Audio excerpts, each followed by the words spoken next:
আসানসোল পুর নিগমের main gate আটকে বেতন বকেয়ার দাবিতে বিক্ষোভ দেখালেন 272 জন নির্মল সাথী মহিলা কর্মী।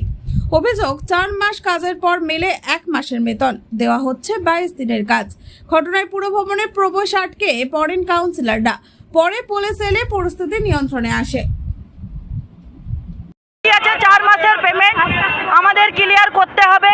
আমরা প্রত্যেকবারে 4 মাস কাজ করে 1 মাসের পেমেন্ট দেওয়া হয়, সেটা আমরা মেনে নেব না। 26 দিন ডিউটি দিতেই হবে আমাদের। আর আমাদের আজ মেয়র পাল্টে গেছেন, তোমাদের ডিপার্টমেন্ট আমি জানি না, তাই আমরা কর্পোরেশনের কোনো আধিকারিককে বিশ্বাস করব না। ওদের যেভাবে মানে ডিপার্টমেন্টের টাকা, তো ডিপার্টমেন্ট যেভাবে টাকা আসে সেভাবে টাকা পেমেন্ট হয়।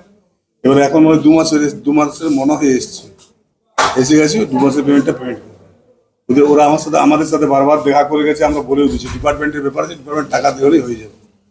আর সত্যি ওরা এটা করছে, এটা ভুল করছে। আগামী দিনে আন্দোলনটা এমন একটা জায়গায় নিয়ে গেছে, দুটো গেট বন্ধ।